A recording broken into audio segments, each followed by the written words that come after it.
Hola, en este video vamos a ver la organización, compilación, ejecución y depuración de XV6. Vamos a ir haciendo una revisión del código usando Visual Studio Code. Si partimos viendo la carpeta con el código fuente XV6, vemos algunos archivos de documentación, por ejemplo about, box, license, makefile, etc. ¿Ya? Y hay dos carpetas que son verdaderamente importantes. Está la carpeta kernel, que contiene la mayor parte del código del kernel, prácticamente la totalidad. Y otra carpeta que es user, que contiene los programas que se ejecutan en espacio de usuario. Entonces, están estas dos carpetas con el código relevante y además está el makefile, ¿ya? El makefile que orquesta toda la compilación del kernel y los ejecutables de usuario. Ese makefile lo vemos por aquí. Acá está el makefile. Si vamos arriba al makefile, vemos primero la definición de todos los objetos que conforman el kernel. ¿Ya? Acá hay dos constantes, K y U. K en el fondo se sustituye por kernel, U se sustituye por user. Acá vemos entonces todos estos objetos que se generan en la carpeta kernel cuando esto compila. Hay un prefijo acá, una constante que se define, por ejemplo, si uno usa macOS. ¿Ya? Si uno usa macOS, uno necesita una versión de GCC que genere binarios en formato ELF. Si es que están usando Linux, esta línea debería quedar comentada. ¿Ya? Más abajo hay una serie de prefijos y cosas. Tool prefix, ¿ya? Esto verifica que estén las herramientas. Acá después esto verifica que esté el QEMU, que es el emulador que usamos para ejecutar XV6. Y luego aparecen entonces los flags y parámetros para el compilador de C, el assembler y el linker. Luego están todas las reglas para generar los distintos elementos, distintas piezas del kernel y las imágenes. Esta imagen contiene el kernel. Esta imagen que está aquí, esta imagen que contiene finalmente un sistema de archivos con el kernel y el bootblock, ya que es como lo que permite que el sistema operativo se pueda iniciar y, por supuesto, el kernel monolítico. Em, Más abajo está ya toda la definición de los programas ejecutables de usuario. Si nosotros queremos agregar nuestro propio programa de usuario, entonces tenemos que agregar nada más que una directiva aquí abajito. Entonces le ponemos a nuestro programa de usuario acá cualquier cosa. Por ejemplo, si quisiéramos hacer un programa que diga Hello, Hello World o algo así, se llamaría así, Hello. Y una vez que nosotros hacemos eso, entonces el archivo hello.c, sin el underscore al principio, sino que simplemente hello.c compila como un ejecutable que se llama underscore hello. Y eso luego pasa a formar parte de la imagen del sistema de archivos que contiene los programas de usuario. Esta imagen fs.img se construye con un utilitario que forma parte de este árbol de código, mkfs, que es un utilitario que genera imágenes de sistema de archivos. Y acá dentro de este archivo de imagen iría el archivo readme que está aquí en el directorio raíz del código junto con todos los programas de usuario, que son estos que están acá. Hay una regla clean que limpia todo el código compilado. Y más abajo están las reglas que permiten ejecutar el kernel en el emulador QEMU. Entonces está la primera regla, make QEMU, se invocaría de esa manera, make QEMU. Make QEMU genera las dos imágenes de usuario y de que contiene el kernel, digamos, y luego inicia el QEMU. ¿Ya? Hay esta versión que en el fondo lanza QEMU con su propia ventana, ¿ya? Y hay otra versión que lanza QEMU dentro del mismo terminal que uno ocupa. Entonces, la versión que se debería ocupar en realidad es esta, QEMU Nox, ¿ya? No Graphic, en el fondo, y eso corre en la consola QEMU. También, si es que queremos depurar el código, están estas otras dos versiones. Está QEMU GDB, que sirve para depurar el kernel con GDB, y está QEMU Nox GDB, que permite depurar el kernel usando GDB y sin que el QEMU esté corriendo en una ventana independiente. Luego hay otras reglas que la verdad es que no les vamos a poner mucha atención porque no las vamos a usar. Ok, entonces esto es esencialmente el makefile, ¿ya? El makefile tiene además otro detallito. Por ahí aparece la cantidad de CPUs eh, a utilizar, ¿ya? Entonces acá aparece que este código está compilando, este kernel está ocupando una sola CPU. Pero podríamos compilarlo para que ocupe, por ejemplo, dos CPU, ¿ya? Pero bastaría para efectos, a ver, para efectos de la llamada, el get read count, ahí quizás vale la pena usar dos CPUs, ¿ya? Porque una de las cosas que nosotros probamos es que esté correctamente sincronizado el contador de esa llamada que nosotros les pedimos implementar en la tarea 1. Entonces pongan dos CPUs cuando estén trabajando con getReadCount, ¿ya?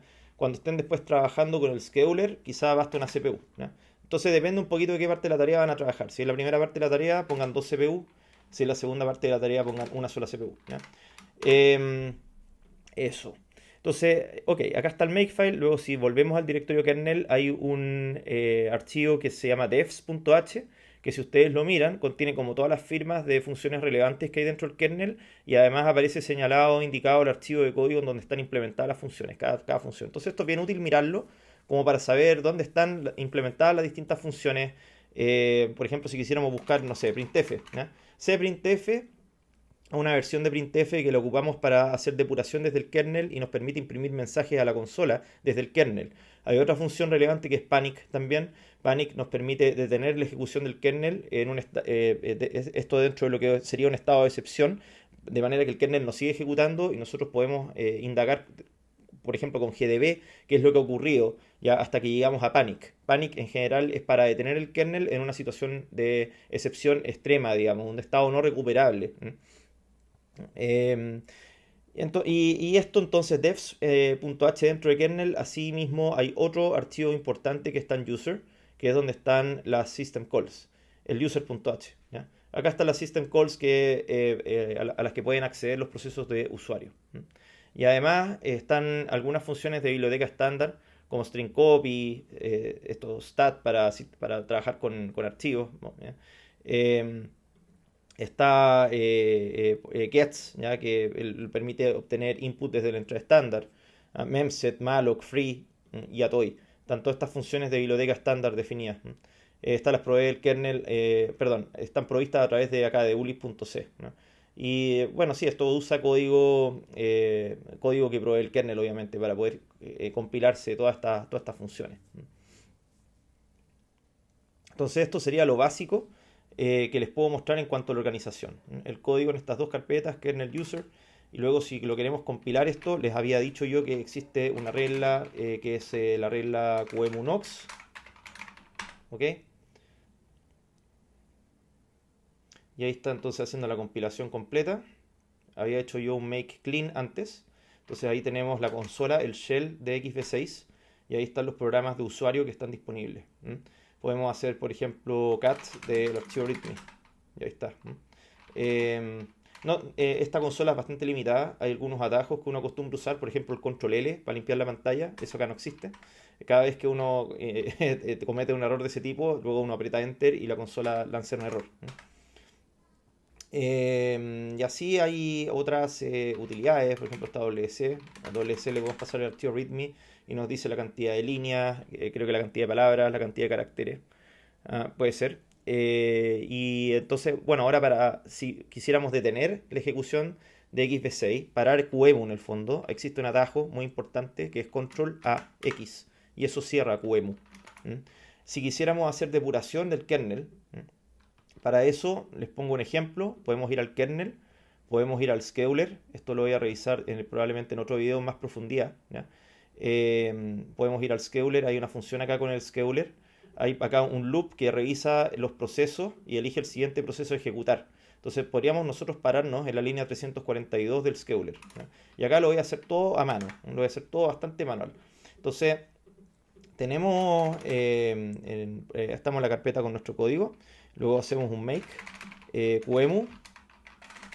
Creo que a ver, para recordar bien la regla, veámosla acá en el makefile, está acá abajito, siempre me confundo, y es en realidad NOX GDB la que nosotros necesitamos, ¿no? Entonces ahí es como que partió ejecutando el kernel ahora está congelado, ¿ya? Está congelado hasta que nosotros abramos el GDB y pasando kernel, ¿ya? Kernel que es la imagen que nosotros queremos depurar. Entonces ahí está kernel. Se supone que ahí está, digamos, disponible el archivo símbolo y todo. Nosotros podemos poner un breakpoint. En el kernel podemos ir poner un breakpoint con el comando B larga, proc.c, y habíamos dicho la línea 300 y tanto, era la 342. Entonces puedo poner un breakpoint así, 342. Ahora apretamos la letra C para continuar la ejecución. Y ahí entonces está el breakpoint, ¿ya? En donde se detuvo la ejecución del kernel y nosotros podemos inspeccionar una serie de símbolos que están en el contexto de ejecución actual. Por ejemplo, podríamos imprimir el puntero P. Si imprimimos P, P nos está dando un puntero, un struct. Ese puntero, un struct es un proc. Ya creo que si ese P nosotros preguntamos, por ejemplo, P, y creo que uno puede poner ID así. No hay un miembro llamado ID. Y si es que preguntáramos por PID, ahí está. ¿Ya? Entonces hay un miembro que es el PID 1.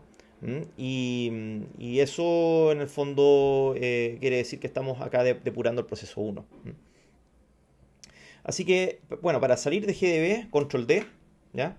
La documentación de GDB les dejamos un link en Canvas, le dejamos también un link desde el enunciado de la tarea, así que ahí pueden ustedes ver todo un instructivo que hay con los comandos comunes, ¿ya? Cómo inspeccionar, digamos, varias cuestiones como el stack frame, por ejemplo, cuando estamos llamando una función y cosas así. Poder inspeccionar también los registros de la máquina, poder hacer una traza hacia atrás, un backtrace.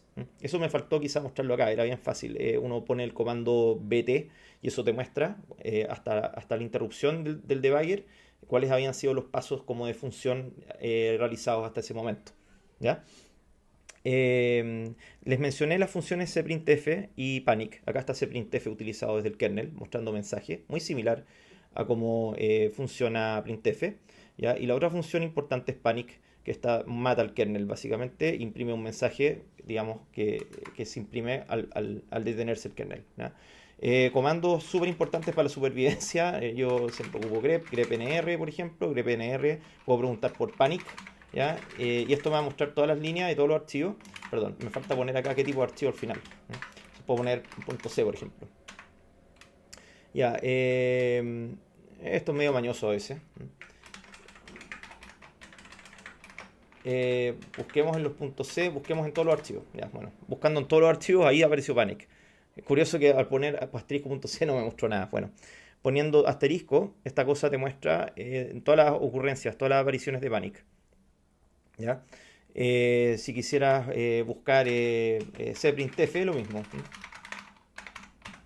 Ahí están todas las apariciones. Ahí, ya que estamos viendo la compilación, el ensamblado y todo eso, fíjense que el kernel, cuando lo compilamos, se genera un archivo de símbolos, que este que está acá, ¿ya? Acá es como donde están definidos todos los símbolos y las direcciones de memoria en donde quedan, digamos. Acá está el ensamblado del kernel y se pueden ver las direcciones de memoria en donde están ubicadas cada una de las instrucciones, los datos y todo eso. Entonces, cuando hay un pánico, por ejemplo, cuando el kernel se detiene, el kernel nos suele dar algunos valores, ¿ya? Entonces, esos valores, por ejemplo, acá el debugger, cuando lo paramos, nos dio un valor de un breakpoint, ¿sí? Nosotros podemos buscar esto aquí. Podemos poner un control F en VS Code y ahí está el momento, justamente, aquí es donde habíamos detenido la ejecución. Entonces esto nos está mostrando la instrucción de máquina que está ejecutándose cuando ocurre esta asignación que estábamos debayando nosotros recién con GDB. ¿Ya? Entonces este archivo kernel ACM se genera cuando se compila el kernel y es bien útil para poder trazar, por ejemplo, los pánicos de kernel, porque el panic nos da una serie de valores, de direcciones en donde podemos ir a ver la traza de qué es lo que pasó hasta que ocurrió el panic. Eh,